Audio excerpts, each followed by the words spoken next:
Welcome to another episode of Miami Cop Talk. Visit us at MiamiCopTalk.com. With us is Robert Asencio and Raul Correa discussing the latest issues in public safety, law enforcement, what's in the news with invited guests. And again, visit us, help us grow our audience. We are one community, one voice. And let's get ready to start another episode of Miami Cop Talk. Welcome to another episode of Miami Cop Talk. As you know, we're on the web, MiamiCopTalk.com. We're on social media. Join us. Today, we have a great guest, but I'm here with my partner, Raul Correa. I am Robert Asencio. Raul, why don't you introduce our partner? Thank you, Robert. And yeah, this is one of our partners. And the reason why is we both retired from the agency that he currently is the CEO of. He's the chief of Miami-Dade Schools Police. We have with us today Chief Edwin Lopez. Welcome, Chief. Welcome to Miami Cop Talk. Thank you. Thanks for having me. Appreciate it. Thank you, Chief. You know, I know that the school police, the Miami-Dade School Police is doing fine work, but you have a tough job. The school police has grown. Huge number of officers after the Marjorie Stoneman Douglas Safety Act. A lot of things have changed in school policing. We know that active shooter training and things throughout the nation have really impacted the way public schools address safety. We had that defund the police thing going on, and but you, as being an agency head, how have you been so successful in being able to lead one of the top agencies in South Florida? Well, it's difficult to pinpoint one specific thing. I think it's a collaborative effort. Obviously, I'm very fortunate and blessed to have a good leadership team around me. I have, hundreds of years of law enforcement experience in part of my command staff that have served as SROs for many of them for more than 25 years. You both were part of that. So, firsthand knowledge of that. Second, I think we're very fortunate in South Florida as well to have a solid amount of law enforcement leaders in this community. We're a very diverse community. We have over 30 police departments in Miami-Dade County by itself. And we are fortunate to dialogue. We're fortunate to partner. As a matter of fact, after Parkland, the only way we were able to assign an officer at every school was by ensuring that we had MOUs, memorandum of understandings, with 21 different agencies to ensure that we all were able to have an officer in that school. And Raul, you were part of that, and that was the last few years of your career here. But you were instrumental in assisting in developing a curriculum to teach those officers that were going to be placed in those schools. Before, we didn't simply just place a police officer in a school to interact with kids. We all know that dealing with kids is a very special population, and it's a skill set that not everyone has and possesses. It's a skill that could be taught, though. So we were forward thinking. We trained over 1,000 police officers the summer after Parkland from various agencies, and then they were placed in schools as SROs to assist us while we hired 300 new officers. Hiring and adding 300 new officers took us about 24 months to do so. It was an arduous task, but we were able to bridge the gap with other local law enforcement entities. So that is what's key to our success here as an agency. You have to be, a visionary in terms of forecasting what the need is and collaborating with those agencies, and not only looking internally but externally at other stakeholders that could assist. And I think we've done very good as a district in that. We have a visionary as a superintendent. We have a visionaries as school board members or elected officials. It's a team effort that equates to our success. Chief, while I was in the legislature after I left police work, I discovered something that was very disheartening. And that's the fact that when you go to Tallahassee as lawmaker, you don't know it all, right? And there are a lot of people that are currently lawmakers and have been lawmakers that create the laws of the state and know very little about law enforcement. If you had a message to send them, what message would that be? Well, the message to lawmakers would be to really look at funding at the state level provided to local law enforcement agencies. Many agencies use internal resources, but many times internal resources are simply not enough. The Marjorie Stoneman Douglas Public Safety Act requires one police officer at every school. It's a difficult task to staff for one officer every school, but there's some schools in Miami-Dade County with 3 and 4 and 5,000 students. We know that ratio-wise, for example, we may be, we'll have an added benefit of additional number of officers at those schools. So looking down the line, it would be great to be able to augment our police department with additional support officers. And it would be good if the lawmakers recognize that, and we'll be able to allocate more funding for law enforcement agencies, not only at the school level, but in terms of municipalities as well. So based on the overall challenges, what is the greatest challenge right now that you're facing as the agency head? Well, I mean, just on the heels of dealing with a pandemic, that was a great challenge. We had at one point over 100 officers out on COVID leave. We were fortunate to have remote learning at that time, so the requirement in terms of having officers in school sites wasn't in effect due to obviously the schools being shut down. But that was a great challenge, navigating through an unknown. Many times we can forecast and train for, God forbid, we have an active assailant in one of our schools. We have not only training, but we have policy directing us, and our response protocols and things of that nature. But with COVID, it was an unknown, enemy. And we didn't know how long it would, and we still don't know how long it will be in effect or the impacts of it. But at least right now we have some light at the end of the tunnel in terms of the number of personnel that we have out on leave. So I think staffing was an extreme challenge to us over the last about 15 months, dealing with the COVID-19. I mean, in March of 2020, kind of our lives kind of changed. Another challenge for us as a school district is the learning slide. We're an A-rated school district, one of the top performing school districts in the country. The jury is still out on how has COVID impacted the student performance. How have these tens of thousands of students that haven't received face-to-face instruction, how have those students been impacted by COVID in terms of learning progress or learning declines and learning gains? So we're still assessing that in the months and years to come, and that will be the true determining factor of the great impact the pandemic has had. So, Chief, there's something that really comes to mind, kind of pops out. You say your staff is over 300 officers.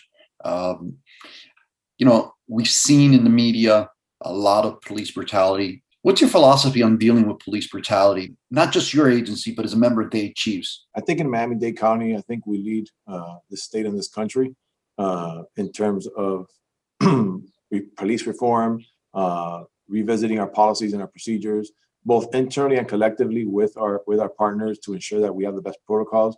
As a school police agency, we are fully accredited. Only, I believe, the second school-based police department in this state that is an accredited police department. My predecessor, Chief Moffitt, was the first to really put us on the map in terms of being accredited, and we were able to become reaccredited as well.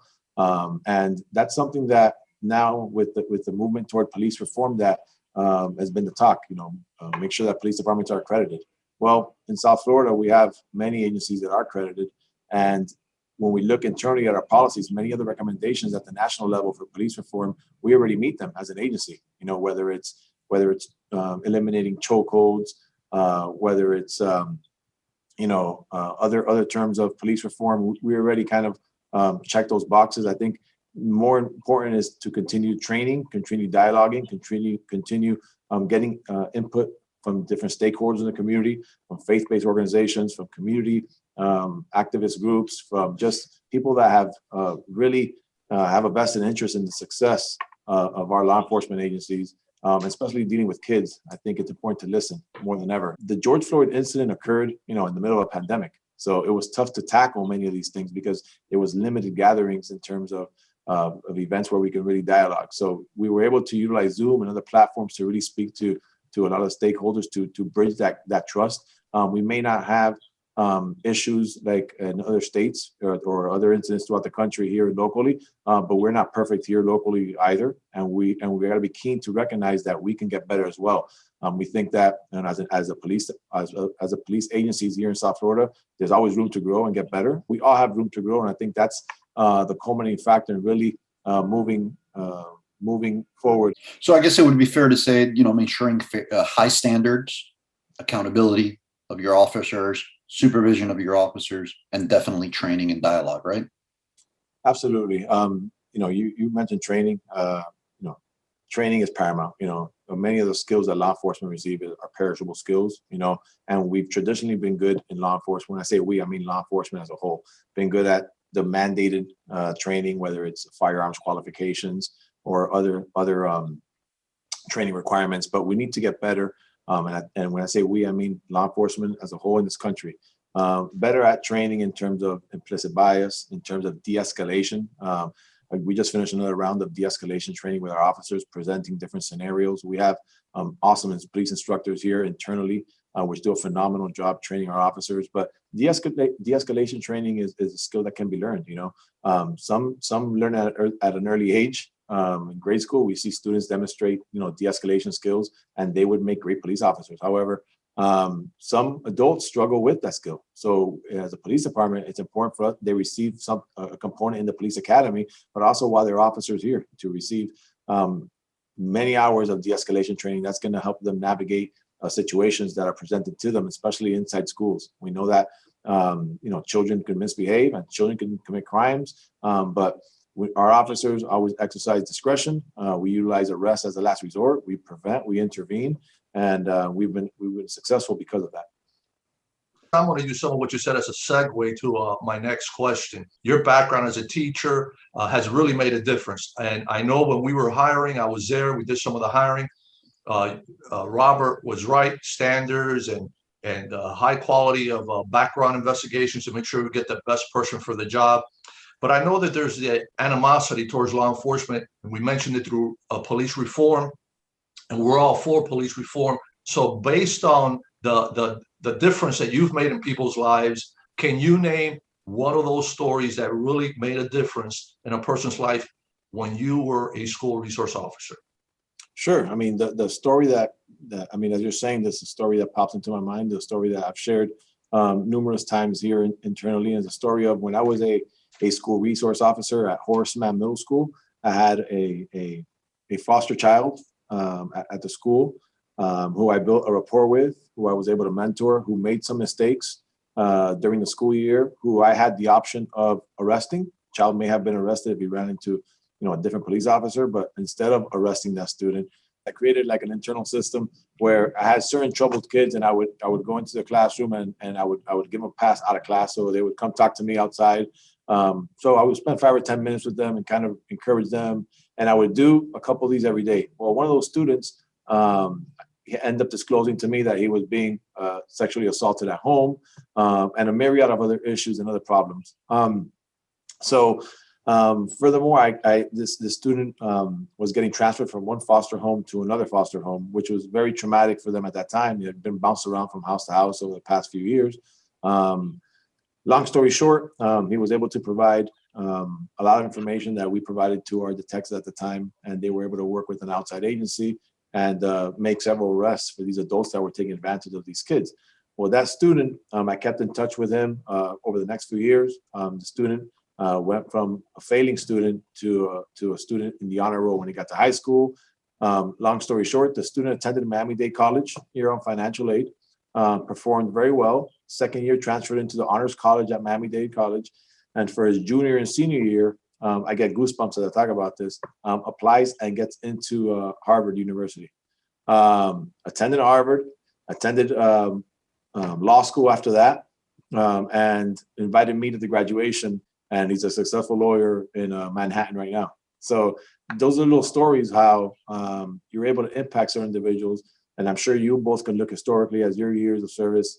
I know, Raul, talking to you, I know that you had several Police Explorer students that are not police officers with us. I know that you've been approached on the street. And Robert, the same. Both of you have served in those schools, so you can relate to those exact stories that I'm talking about, how impactful we are. So that's one story that was very impactful to me. Chief, I'd like to shift the conversation to something that's been in the news recently, youth violence. Yeah, sure. I mean, youth violence continues to plague us, and it's extremely unfortunate. Even though a lot of these incidents or most of these incidents are not occurring on school grounds, they're still occurring, and involving our students. So it happens, way too many times, too often. I think it's a totality of circumstances involving the pandemic, the stresses of that nature, accessibility to firearms and guns. I think that Many of these weapons are being accessed by the irresponsible methods of safeguarding these weapons by parents or guardians. That's the part that many times does not get told in the media. But speaking to investigators and detectives who look at these cases, just the simple keeping firearms properly stored can prevent many of these tragedies by limiting the accessibility to these firearms by juveniles. But also involvement of parents, in trouble in mitigating factors and disputes and things of that nature, and social media. I think social media has created a platform to increase bullying. I mean, traditionally, you had students were in school for 7 or 8 hours a day, and if the bullying didn't get done during the school day, it wasn't going to get done in the evening. There was no methodology or vehicle or platform to carry that threat out. Now, bullying has become a 24/7 problem for us. We're dealing with cyberbullying, with social media, with students bullying each other and sending direct messages to each other and posting pictures and creating memes with students' faces and on different bodies, and just it's really impactful for some of these students, and that has really impacted us. Now, as a district, we've embarked on a campaign to combat cyberbullying, to combat even things like hoax social media posts. After Parkland, we got bombarded with that, with students just creating disturbances by utilizing social media in a negative way, and we've been able to curtail a lot of that behavior. But we still continue to be victimized as a community by the number of shootings we have, and particularly those involving juveniles. So it's something that we're cognizant of in between law enforcement agencies, because many times it's our students that are involved in those, even though like I said before, it's not during school hours. So just sharing a lot of information, dialoguing with our police departments and our partners in the community, and many times sharing information. Traditionally, law enforcement agencies did not like to share information for whatever reason. I'm sure when you were officers, you could relate to that in the 80s and the 90s. I mean, it was police departments. He just called us old. He just called us old. Oh, you're seasoned. You're seasoned. Well weathered. Nowadays, it's the opposite. Now we're sharing, and writing MOUs and drafting MOUs and speaking on a daily basis, because we need to share the incidents that occur. And this is what we're getting really good at. And I think that we can really make a dent in this in terms of law enforcement in South Florida, sharing information that occurs during the school day, whether it's a minor bullying issue, with the impacted community that those kids live in, and those police departments and those parents and those faith-based organizations, so that we all know that it takes a village to raise a child, well, it takes a village to keep them safe as well. So we're able to share that information, and so that we can ensure that when the school day is done, when the children leave the school and they get home, that reinforcement is done by other adults in the area. So we hope that creates and fosters a better environment for these kids. Well, Chief, I want to ask you a question. I know that from reading in the paper and the news, hiring and retention has become a difficult task for law enforcement. But if this were a recruitment video, if you could speak to those individuals that are contemplating a career in law enforcement and are thinking of where to go, what to do, what would you say to the community that is negatively looking at law enforcement as a career versus those that are contemplating wanting a career in law enforcement? I would simply say, come be part of the change.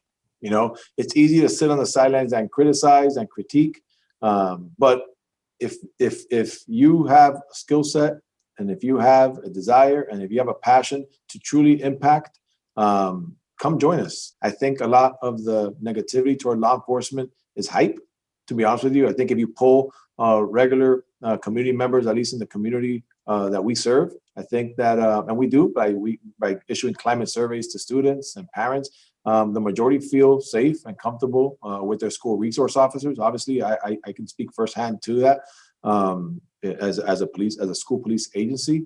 But I would invite them to come be part of the change. I mean, all law enforcement agencies are important, obviously, but I may be a bit biased and think that the school police is the most important, because it deals directly on a daily basis with youth. I think there's no greater impact. I think there's no greater challenge as well. I think it's an extremely difficult job to really build rapport with students in this modern day, when you have many news outlets and social media that may paint a negative light. It creates an additional workload for the school police officer. You have to deal with not only real life threats to the schoolhouse, but you have to deal with, a negative perspective for certain students that they may feel toward law enforcement, not because they have had a negative experience with them, but because they've been reading social media or looking at social media and speaking to other folks and really get negatively influenced by that. And unfortunately, we get judged many times as a group for the actions of a few individuals. I don't know a law enforcement officer that condoned the actions of Derek Chauvin in the incident in Minneapolis with George Floyd, but still law enforcement got a negative heat or negative painted in a negative light because of it. And no one wants to eliminate a bad police officer more than I do. I served 5 years of my career in the Internal Affairs Unit. I know, Robert, you spent some time as well, in the Internal Affairs Unit, routing out bad police officers out of the organization. And we continue to do that when needed, And when I hear stories now about our officers, running into a student that committed a minor crime, to be able to guide them in the right direction and not introduce them into the criminal justice system, I think it's extremely valuable. We all make mistakes, especially kids. Adults make mistakes, and when we can really look historically back at how many students we were able to give an opportunity to give a break to, and those students are not successful doctors and lawyers and police officers and firefighters and just successful community members, I think it speaks leaps and bounds of the good work that we've done internally as an agency. So when I talk about those stories, I hope that community members really get passionate and want to be part of this agency. Like you said, Raul, we've been very fortunate to hire former attorneys. We've hired former professional football players, former professional baseball players. We've been able to hire just someone who came from another country 6, 7, 8 years ago and give an opportunity to an immigrant that came to this country that worked hard and met the requirements to become a police officer. All those individuals can relate to our students. We have a plethora of different backgrounds in our schools, of different nationalities, ethnicities. We have athletes, we have students that have been in trouble, we have all the walks, and those officers all possess a unique skill set that can relate to those students. And as a police agency, you have to have that. We lead this community in terms of how many women we have in our agency. We have 30% of our agency is female. There's a push now throughout this country called 30 for 30 in law enforcement agencies. Many law enforcement agencies are trying to have 30% of their workforce to be women by the year 2030. Well, it's 2021 and we already met that requirement, as an agency. In terms of having a Black or African American officers, over 30% of our department is Black or African American. 40% of my command staff is Black. That's important for me and for the community, because it allows us to really represent the diversity that's out there in our community as well. There was important, vital talks after the incident that happened with George Floyd and Derek Chauvin, internally as an agency that we had to really, hone in on certain areas of our agency and see where we can improve on. And those conversations are important to be had. As law enforcement agencies, we shouldn't run away from those conversations. We should build that and build that line of communication with our officers, and they should feel comfortable in communicating with us as command staff members and with me as a police chief, so we can take a look at our agency internally and make necessary changes if needed to make sure that we're operating at an efficient level and a fair level. All right, thank you, Chief Edwin Lopez from Miami-Dade Schools Police Department, for being with us. Before we close, are there any parting words, any closing comments that you'd like to give to the audience of Miami Cop Talk? Well, I just want to thank everyone for being supportive of law enforcement here in South Florida. We see the news, we see whether it's defund the police, whether it's, allocate resources away from the police department. I think here locally in South Florida, we have a community that is supportive of law enforcement, that has experienced firsthand the good work that we've done, especially in the schools and our school resource officers. I think that we are valued. I think that we're trusted. And I think that moving forward, I look forward to returning to a school year next year where it's going to be in person, God willing, and we're able to continue the good work. You have been listening to Miami Cop Talk. We hope you have enjoyed this episode, and visit us at MiamiCopTalk.com to get the latest on all our broadcasts. We want to thank our partners and sponsors that have made Miami Cop Talk possible. And on behalf of Robert Asencio, and Raul Correa. We want to thank you for listening to Miami Cop Talk. Stay connected and visit us at MiamiCopTalk.com.